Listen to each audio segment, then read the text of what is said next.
How you doing today? Yeah, I'm sure you're great. I had pulled pork yesterday and things just aren't the same for me. My stomach is wrecked. So that's not what we're here to talk about. We're here to talk about driverless and autonomous vehicles and why the current marketing and plan is a total scam. Didn't intend to rhyme that, but whatever. So I've recorded this video about 5 different times, and I had to go back, redo it several times. It's something for fact checking. I wanted to do this right. So why am I qualified to talk about driverless cars and technology? Well, first thing is, I've been in around 100 new cars this past year. I've tested all the latest technology. I've been in and tested all the new driver's aids and all of that. Secondly, I've been working in a tech field for the past 15 years, and in that time, my life has revolved around troubleshooting, fixing, figuring out why things don't work the way that they're supposed to work. And not only that, seeing all these different solutions come and go, the sales pitch on how all these new products are going to change your life, make you more money, make you more efficient, they're going to make things safer.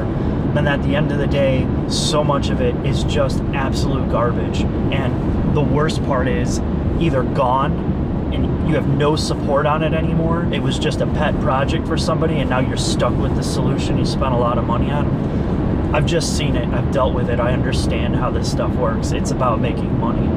So how does this relate to driverless cars? Okay, so your current tech companies think that they have the world's answers to our traffic problems, our safety problems. And they're going to tell you first and foremost that we suck as drivers. So in 1885, Carl Benz invented the automobile. Later that year, he took it out for the first public test drive, and true story, crashed into a wall. The next thing that they're going to do is tell you how many people are dying and the fear-mongering of just how people are killing each other behind the wheel. 1.2 million people are killed on the world's roads every year. In America alone, 33,000 people are killed each year. To put that in perspective, that's the same as a 737 falling out of the sky every working day. It's kind of unbelievable. Cars are sold to us like this, but really, this is what driving's like, right? It's not sunny, it's rainy, and you want to do anything other than drive. And the reason why is this: traffic is getting worse. Now, the other points that are made are valid, right? People hate commuting, and people hate commuting because of traffic, and that is legitimate. But here's the thing. The statistic that they keep painting is somewhat true. We spend in the US around 13 days in our cars commuting a year. That is a lot of time. And we want to talk about traffic problems. There's too many cars on the road. The one thing that these companies are doing wrong is they are giving you the wrong sales pitch. You know the root problem is there's too many cars on the road and too many drivers of varied skill level.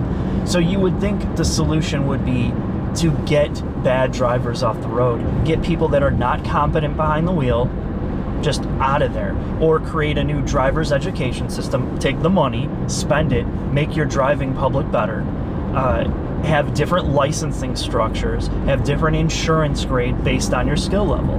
Well, that will never happen in the United States, ever. And that's mostly because you think the tech companies have a lot of money. It's nothing compared to what the car manufacturers have. And if everybody is not allowed to drive, heads are going to roll, at least on the political realm. People will lose their jobs in government if you start saying that certain people can't buy cars and drive cars. It's just, it's consumerism, it's capitalism. That's kind of more a political side, but that's not what I'm getting at with the driverless car section. They are saying that they can save lives, that they can make traffic better. Okay, well, the reality is they can't do any of that.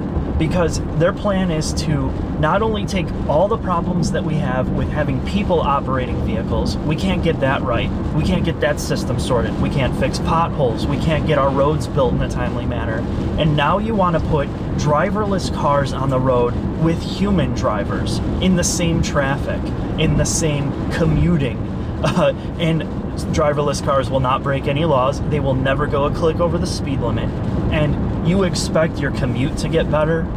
No, it's not going to change your commute. What it will do, however, is get you away from driving your car and on the internet.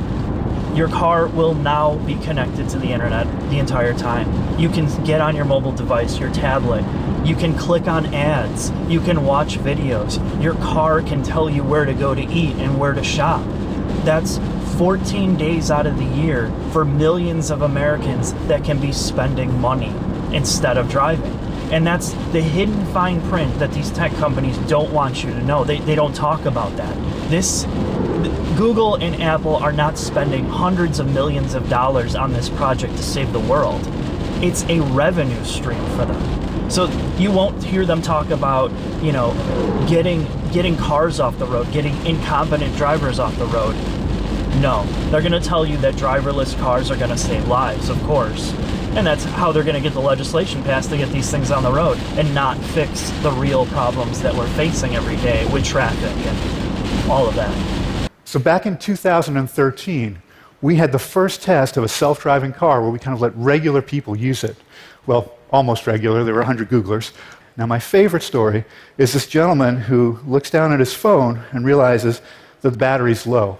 And so he turns around like this in the car and digs around in his backpack, pulls out his laptop, puts it on the seat, goes in the back again, digs around, pulls out the charging cable for his phone, futzes around, puts it into the laptop, puts it into the phone.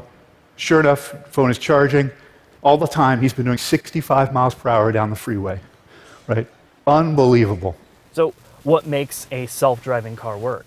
Well, the thing is, it relies on just numerous sensors, cameras, proximity sensors, almost sonar-like sensors, GPS, and all of these systems have to be working for these cars to operate properly. So this is our vehicle. It starts by understanding where it is in the world by taking a map and its sensor data and aligning the two. And then we layer on top of that what it sees in the moment. And so here, all the purple boxes you can see are other vehicles on the road, and the red thing on the side over there is a cyclist. And up in the distance, if you look really closely, you can see some cones. Then we know where the cars were in the moment, but we have to do better than that. We have to predict what's going to happen. So here, the pickup truck in the top right is about to make a left lane change because the road in front of it is closed. And so it needs to get out of the way. Knowing that one pickup truck is great, but we really need to know what everybody's thinking. So it becomes quite a complicated problem. Now, Google specifically has said they have millions of simulator miles tested, simulation miles. That's not the same as giving cars to the general public and putting them on the road, nor is it the same as driving in conditions like right now, freezing rain. The first day I got in this RAV4 and I had freezing rain, the frontal crash mitigation system disabled itself and the parking sensor started to malfunction. Why? Because the camera systems were covered with ice, okay? What about when you get into a salt-covered area or dust or gravel, when your high-tech laser scanning system can't actually scan the road in front of you because it is blocked with dust or snow or salt? What happens when there's electromagnetic interference and your telematics system and the car can't connect to the internet to download whatever it needs to download, mapping software, uploading your private information back, or just in general failures with GPS or disconnected GPS? Well, these are all things that are realities of technology that a lot of tech companies want to glaze over.